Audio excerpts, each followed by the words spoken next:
Stephen Covey talks about starting with the end in mind. On the road to finding happiness, this is how my end looked like. This was a mountain in the island of Hawaii. So before I start talking about this, I'd like to give you a fair warning that everything I'm going to talk about is stuff that you already know. It's at the back of your mind. All I'm trying to do is get that to the forefront of your consciousness. So why am I talking about analyzing happiness? Because from an early age, I was given this set of beliefs, and I was told that if you follow these beliefs, you will one day be happy. One of the first things that I was taught was compete for tangible returns. Study hard, work hard. If you do that, you probably will make a lot of money. And the more money you have, the more your material comforts. The more material comforts you have, the happier you are. That made total sense. Another thing that my mentors told me was to not take too many risks. They said, do the things that everyone does, but just do them better. Less risk means less stress. Less stress means a happier life. Again, bulletproof logic. So I took these commandments and went through life. I traveled across India, lived across the world, and achieved everything that these mentors asked me to achieve. But I felt like I still didn't achieve happiness. And then something dramatic happened.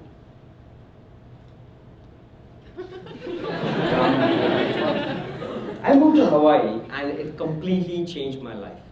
Mostly because I went through life differently and unlearned everything in the past.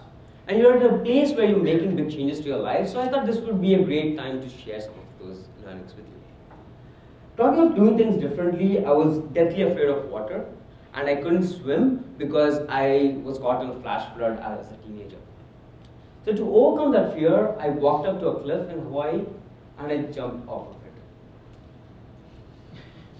That day I broke my cardinal rule of not taking too many risks. But that was also the day I learned to swim. And but I learned more than that. I learned that when you're at the edge and you challenge yourself, you feel so much more alive. You feel like you're capable of so much more, and that feeling is true happiness. Another thing I started doing is I stopped thinking about tangible benefits. I revisited my passion for dance. I followed it up, I formed a group, we became a professional troupe. We were a pretty big hit in Hawaii. We actually happened to do the closing show for the Hawaii International Film Festival, which was a pretty big deal. But at the end of the day, I went back home and I thought about why this makes me happy. The reason is that tangible things are not the only things that matter in life. When you really follow your passion, it gives you a sense of purpose. A sense of purpose that will wake you up every morning with a renewed vigor. And that feeling that you wake up with, that is happiness.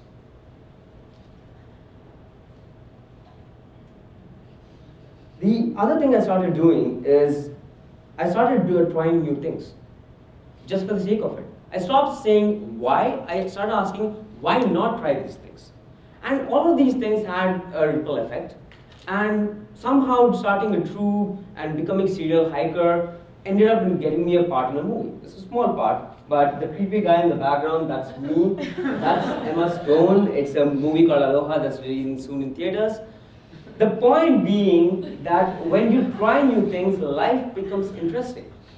And when someone asks you what's up, having an answer that's more than sup, having an interesting story every time to that question, that is happiness.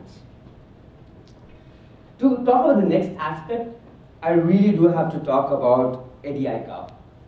Eddie Aikau is a Hawaii surfer, a lifeguard, who saved more than 500 people in his short life, and he died saving another crew from a boat. He embodies what we call the spirit of aloha. The spirit of aloha is the culture of Hawaii where you don't compete, you don't put yourself first, and you live in perfect harmony with everyone around you. When you do that, you make your environment, the world around you, a better place. Since you are part of that world, you make yourself better as well.